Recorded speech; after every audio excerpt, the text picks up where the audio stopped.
அனைவருக்கும் வணக்கம். நான் உங்கள் சாந்தி பேசுறேங்க. இன்றைய பதிவுல நாம என்ன பார்க்க போறோம் அப்படின்னு பார்த்தீங்கன்னா, இன்று மூன்றாம் பிறை தரிசனம். இந்த இரண்டு பொருளையும் சேர்த்து பீரோவில் வையுங்கள், பணவரவு அதிகரிக்கும் அப்படின்னு சொல்லியிருக்கோம் இல்லைங்களா? இந்த பரிகாரம் எப்படி செய்யணும், எந்த நேரத்துல செய்யணும் அப்படிங்கிறத பத்தி இந்த பதிவுல நாம தெளிவாக பார்க்கலாம். இப்போ பார்த்தீங்கன்னா, ஒவ்வொரு மாதமும் நம்மளுக்கு மூன்றாம் பிறை தரிசனம் வரும்.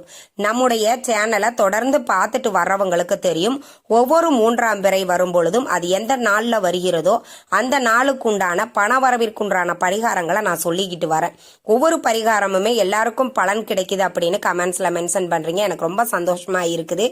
இன்றைய தினத்துல வரக்கூடிய மூன்றாம் பிறை தரிசனம் மிகவுமே சக்தி வாய்ந்தது. ஏன் அப்படின்னு பார்த்தீங்கன்னா, இன்றைய நாள் திங்கட்கிழமை, சந்திர பகவானுக்குரிய நாள்லயே நம்மளுக்கு மூன்றாம் பிறை தரிசனமும் வருது. ரொம்ப ரொம்ப சிறப்பான இந்த நாள்ல நாம செய்யக்கூடிய பணவரவைக்குண்டான பரிகாரங்களுக்கு நம்மளுக்கு கை மேல பலன் கிடைக்கும். அதனால இன்றைய நாளை யாருமே தவற விடாதீங்க. ரொம்ப ரொம்ப அற்புதமான இந்த மூன்றாம் பிறை தரிசனத்தின் போது பணவரவிற்குண்டான பரிகாரங்களை நாம ஒவ்வொரு முறையுமே பார்த்துட்டு வர்றோம். ஒவ்வொரு பரிகாரமுமே பார்த்தீங்கன்னா ரொம்ப எளிமையா நம்ம வீட்டுல இருக்கக்கூடிய பொருட்களை வச்சுதான் நாம செய்யறோம். அப்படி இன்றைய தினம் மாலை நேரத்துல நம்மளுக்கு மூன்றாம் பிறை தரிசனம் அப்படிங்கிறது நம்மளுக்கு தெரியும். நிறைய ஊர்கள்ல மழை பெஞ்சுக்கிட்டு இருக்குது, இல்லைன்னா கிளவுடியா இருக்குது. மாலை நேரத்துல நம்மளுக்கு மூன்றாம் பிறை தரிசனம், மூன்றாம் பிறை நிலவு தெரியல அப்படின்னா கூட இந்த குறிப்பிட்ட நேரத்துல இப்ப நான் சொல்லக்கூடிய இந்த பரிகாரத்தை நீங்க செய்யுங்க. மாலை நேரத்துல 6:15 நிமிடங்கள்ல இருந்து 6:45 நிமிடங்கள் வரைக்கும் இருக்கக்கூடிய இந்த இடைப்பட்ட நேரத்துல கண்டிப்பா எல்லா ஊர்கள்லயுமே மூன்றாம் பிறை தரிசனம் அப்படிங்கிறது கண்டிப்பா தெரியும். நம்மளுக்கு அந்த கிளவுடியா இருக்குது, மழை மேகத்தோட இருக்குது அப்படிங்கறதுனால நம்மளுக்கு அது நம்ம கண்ணுக்கு தெரியாம இருக்குமே தவிர, ஆனா கண்டிப்பா மூன்றாம் பிறை தரிசனம் அப்படிங்கிறது நம்மளுக்கு கிடைத்தே தீரும். உங்களுக்கு தெரியுது அப்படிங்கிறவங்க பிரச்சனை கிடையாது, தெரியாதவங்க நீங்க அந்த நேரத்துல பரிகாரம் செஞ்சாலும் கண்டிப்பா உங்களுக்கு கை மேல பலன் கிடைக்கும். சரிங்க, என்ன பரிகாரம் செய்யணும் அப்படிங்கிறத சொல்லிடுறேன். இப்போ பார்த்தீங்க அப்படின்னா, நம்மளுக்கு இதுக்கு பச்சரிசி தேவைப்படும். இந்த ஏன் நம்ம பச்சரிசியில செய்யறோம் அப்படின்னா, திங்கட்கிழமை சந்திர பகவானுக்குரிய தானியம் என்ன அப்படின்னு பார்த்தீங்கன்னா இந்த பச்சரிசி.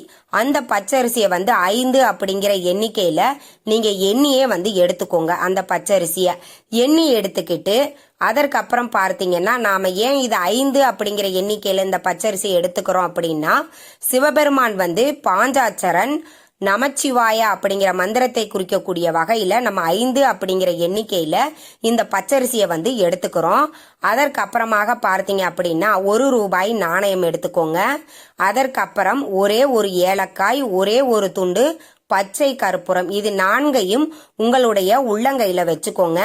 உங்க வீட்டுக்கு வெளியில வந்துக்கோங்க. எந்த பக்கம் உங்களுக்கு மூன்றாம் பிறை தரிசனம் தெரியுமோ அந்த பக்கம் நின்று கொண்டு மூன்றாம் பிறை தரிசனம் அந்த நிலவு தெரிந்த பிறகு அந்த கைகளை நீங்க இப்போ நான் 4 பொருட்கள் சொல்லியிருக்கேன் இல்லைங்களா? பச்சரிசி, 1 ரூபாய் நாணயம், ஏலக்காய், பச்சை கற்பூரம், இது 4ஐயுமே உங்களுடைய வலது உள்ளங்கையில வச்சு ஓப்பன் பிளேஸ்ல வச்சுக்கணும். கையை மூடக்கூடாது. அந்த நில ஒளி நாம வச்சிருக்க அந்த பொருள் மேல படணும். அதனால அப்படி கை நீட்டிக்கோங்க. மொட்டை மாடி எங்க வேணாலும் நீங்க போய்க்கலாம்.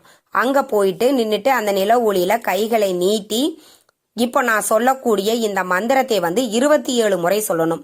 என்ன அப்படின்னு பார்த்தீங்கன்னா, ஓம் சந்திர மௌலீஸ்வராய நமக, ஓம் சந்திர மௌலீஸ்வராய நமக, ஓம் சந்திர மௌலீஸ்வராய நமக அப்படிங்கிற இந்த மந்திரத்தை 27 முறை நீங்க உச்சரிக்க வேண்டும். உச்சரிச்சுட்டு சிவபெருமானையும் சந்திர பகவானையும் உங்களுடைய குல தெய்வத்தையும் மனதார பிரார்த்தனை பண்ணிக்கோங்க. சந்திர பகவானே, நீ எப்படி வளர்ந்து கொண்டே போகிறாயோ அதே மாதிரி எங்கள் வீட்லயும் செல்வம் பெருகி கொண்டே போக வேண்டும், பண வரவு அதிகரிச்சுக்கிட்டே இருக்க வேண்டும் அப்படின்னு மனதார பிரார்த்தனை பண்ணிட்டு நீங்க உள்ளங்கையில வச்சிருக்கக்கூடிய பொருட்களை ஒரு முடிச்சா தயார் பண்ணிக்கோங்க. பச்சை நிறம் இல்லைன்னா மஞ்சள் நிற துணியில அதை வந்து ஒரு முடிச்சா தயார் பண்ணிக்கோங்க. இல்லை சிப்லாக் கவர் இருக்குது அப்படின்னா அதில் வந்து போட்டு வச்சுட்டு அதை வந்து உங்கள் வீட்டில் பீரோவில் வைங்க. அதாவது எங்கே பணம் வைக்கிறீங்களோ அந்த இடத்துல வைங்க. அது பீரோ, பணப்பெட்டி, ஹேண்ட்பேக், பர்ஸ், ஒரு சின்ன டப்பால தான் மேடம் நாங்கள் போட்டு வச்சுருக்கோம் அப்படின்னா கூட பரவாயில்ல. அந்த டப்பாவில் நீங்கள் அதை அப்படியே போட்டு வச்சுருங்க. இந்த பொருட்கள் வந்து அப்படியே உங்களுடைய டப்பாவில் இருக்கட்டும். 1 மாதம் அப்படியே இருக்கட்டும்.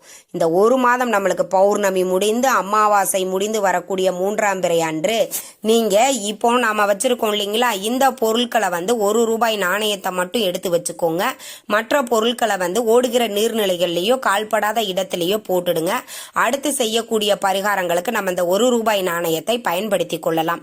இந்த மாதிரி இன்றைய தினத்தில் வரக்கூடிய இந்த 3ஆம் பிறை தரிசனத்தின் போது கண்டிப்பா இந்த 2 பொருட்களை நம்ம சேர்த்து வைக்கும் பொழுது பணவரவு அப்படிங்கிறது அதிகரிக்கும்.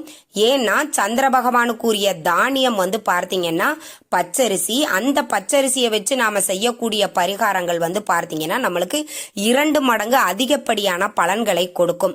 அதனால இன்றைய நாள்ல வந்திருக்கக்கூடிய இந்த 3ஆம் பிறை தரிசனத்தின் போது கண்டிப்பா இந்த எளிய பரிகாரத்தை செஞ்சு பாருங்க.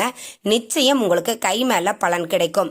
ஏலக்காய், பச்சை கற்பூரம் இது எல்லாமே நம்ம வீடுகள்ல எளிமையாக கிடைக்கக்கூடிய பொருட்கள் தான். இதை வச்சு நீங்க ஒரு சின்ன பரிகாரத்தை அந்த குறிப்பிட்ட நேரத்துல செய்யும் பொழுது நிச்சயம் பிறை வளர்ந்து கொண்டு போவதை போல் உங்களுடைய பணவரவும் செல்வமும் வளர்ந்து கொண்டே போகும். பொன் பொருள் சேர்க்கை ஏற்படும் அப்படிங்கிறது ஐதீகம். அதனால கண்டிப்பா இன்றைய நாள் தவறாமல் பயன்படுத்தி கொள்ளுங்கள். நிச்சயம் உங்களுக்கு அதிகப்படியான மாற்றங்களை கொடுக்கக்கூடிய ஒரு 3ஆம் பிறை தரிசனம். ஒவ்வொரு நாளுக்குமே ஒவ்வொரு பலன்கள் வந்து உண்டு. அப்படி திங்கட்கிழமையோடு இந்த 3ஆம் பிறை தரிசனம் அப்படிங்கிறது மிக மிக சிறப்பானது. சிவனுக்குரிய நாளும் கூட, சந்திர பகவானுக்குரிய நாளும் கூட. இந்த சந்திர பகவானுக்கு அதிபதி யாரு அப்படின்னு பார்த்தீங்கன்னா சிவபெருமான் தான்.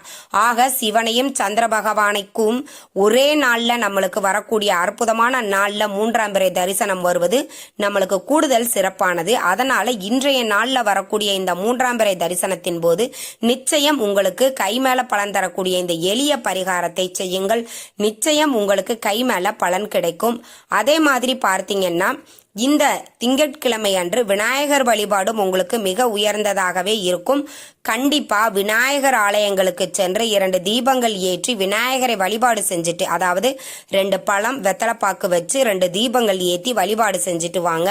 இன்னுமுமே நம்மளுக்கு கூடுதல் பலன் கிடைக்கும். இது வந்து 3ஆம் பிறை தரிசனத்திற்காக கிடையாது. ஒவ்வொரு திங்கட்கிழமையுமே விநாயகர் வழிபாட்டை இந்த மாதிரி செஞ்சுட்டு வரும்பொழுது உங்க வீட்டில் இருக்கக்கூடிய பிரச்சனைகள் அனைத்துமே தீரும். ஒரு பக்கம் நம்மளுக்கு பிரச்சனை தீரும், ஒரு பக்கம் வந்து நம்மளுக்கு பணவரவு வந்து அதிகரிக்கும். அப்ப நம்மளுக்கு இருக்கக்கூடிய வாழ்க்கையில் இருக்கக்கூடிய எல்லா விதமான பிரச்சனைகளுமே ஒரே நாள்லயே நம்மளுக்கு தீர்ந்துவிடும். அப்பேற்பட்ட அற்புதமான இந்த திங்கட்கிழமை அன்று ஒரு பக்கம் விநாயகர் வழிபாடு செய்யுங்க, ஒரு பக்கம் 3ஆம் பிறை தரிசனத்துக்கு உண்டான பரிகாரங்களை செய்யுங்கள். கண்டிப்பா உங்களுக்கு அதிகப்படியான பலன்கள் வந்து கிடைக்கும். நீங்க இந்த 2ஐயும் செஞ்சு பார்த்துட்டு உங்களுக்கு கை மேல பலன் கிடைக்கும் பொழுது நீங்க அதை விடவே மாட்டீங்க. திரும்ப திரும்ப அதை ட்ரை பண்ணிட்டே இருப்பீங்க. இந்த தகவல் உங்களுக்கு ரொம்பவுமே பயனுள்ளதாக இருந்திருக்கும்னு நினைக்கிறேன். வீடியோ பிடிச்சிருந்தா லைக் பண்ணுங்க, ஷேர் பண்ணுங்க, கமெண்ட் பண்ணுங்க. இந்த பதிவை உங்களுடைய உற்றார் உறவினர்கள் நண்பர்களுக்கும் ஷேர் பண்ணுங்க. அவங்களும் பார்த்து பயன்பெறட்டும். நன்றி, வணக்கம்.